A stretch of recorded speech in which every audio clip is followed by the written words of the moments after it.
No, arayan. Nana po ning isa ay na ako nanguyab na ako. Isa may manguyab na taon na ako eh. Nguyab siya nimo. Akong giinar ko serious po ko. Imong Kabalo mo, nindot kay ang lights di reader. Dili siya kuan. Nindot kay siya oh. Nindot kay ang light. Kaya tagpaan maybe pag kanimo. Tutog ko niya. Akong gikuan ni kuan. Nindot jud kay dire ang kuha sa kuan o ang sa camera frames. Pero mulakaw lang dayon ko. Manhi mi diri siguro kung magkuan ko magluto-luto min doha ni Mami. Mula siya si Maming Ki. Hi, Mami Ki. Hi. Kumusta si kayo Maki diyan? Ako ang mami niya. Alam niyo kung sinong mami ako. Tapos Best ito yung friend. mga anak niya. Best friend, anong sa imo wala.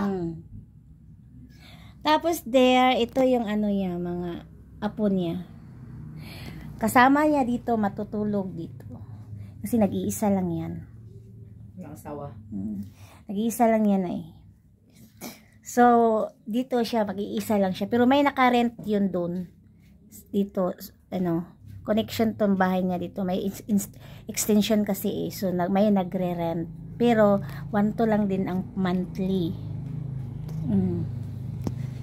Tapos, ganda dito. Me, ato na ko me? Ito na ka? Ato na ko. Nakahakot patagkaw. Sabi. Kamay raman to sa akin akong ihakot ako dito. Ito may hinog siguro dito. Itong nabutang dito. Loy. Ba pa hinog? Ha? Ikaw ha? Laway kay ka ha? Unsa ka na ako? Na. Di pakuha ko na. Laway dali na. Kisa man. Kasi man na siya. Pagkakadungag yung kagigutom na ka. Hindi ko ito nabito ko. Ano yung ikaong ka na eh. Pwede kakadungag? Yung siya magdungag na. Pa.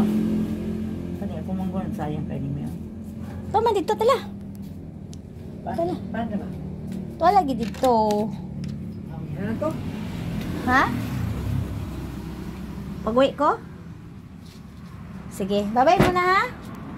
Bye-bye. Bye-bye. Kasi bili ako ng electric pa na makasave ako mi. Kasi yung electric pa na malaki, hindi ako makasave ng kuryente. So, hagdanan nila. Tapos nandun ang bahay ko.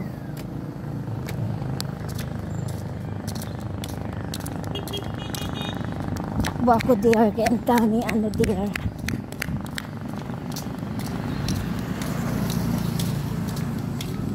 Magkukuha muna ako ng saging dear.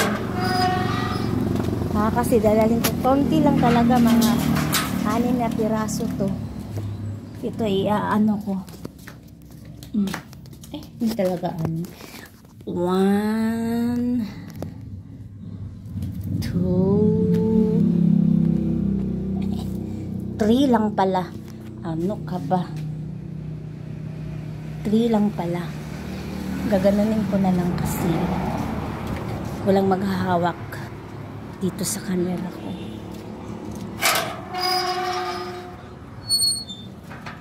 Yung mga aso ko there. Sobrang ano there.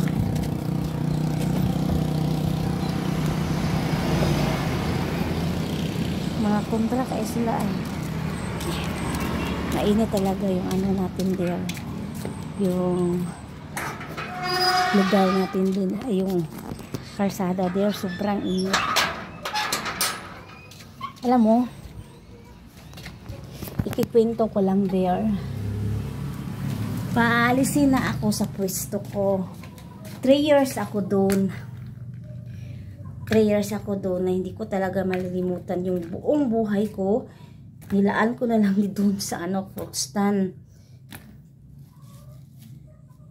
Ito there, mga saging.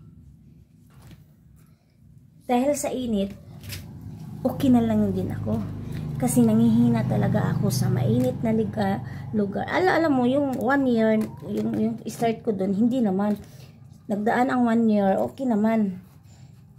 2 years, nagdaan. Ngayon na, end of contract na yung may-ari ng nirentahan ko ng lupa sa fruit stand.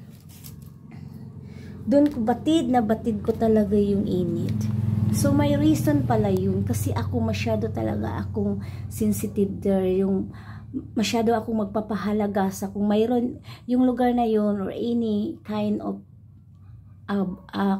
butang kanang mga anong Tagalog doon, yung alimbawa sa fruit stand ko there, talagang memorable ko na yun, parang laki, mahaba na yung history ko doon, kasi ang daming pinagdaanan ko doon, ko ibubuhos, doon ko iiyak doon, tapos doon ko yun i-divert yung emotion ko, parang malingaw na ko ba sa anang ako ang prutasan, malingaw na ko kanang dili ko makabati sa kong problema sa mga toxic na tao, diha ko mo tambay, it's okay, yung uwi na lang ako pag gabi. Tapos ngayon paalisin na ako kasi end of contract na talaga sa may-ari ng lupa. So iba na naman ang magmay-ari. So yung magmamay-ari na doon, binigyan ako ng pwesto. Ipapagawa pa daw niya, pero hindi doon, nasa Lubok. Hindi nyo alam kung hindi kayo taga amin. Okay lang din ako kasi it's okay kasi mainit naman talaga doon. So parang kung hindi ko nafe-feel yung init, talagang iiyak ako, parang manghinayang ako siguro, yung parang iiyak ako, hindi ako makatanggap kasi ganun ako there, basta matagal na ako sa isang lugar. Pero dahil sa init, it's okay na lang po, no? Kasi nanghihina talaga ako sa init doon. Sobrang hina ko, no, pagod na pagod yung katawan ko. Kaya it's okay.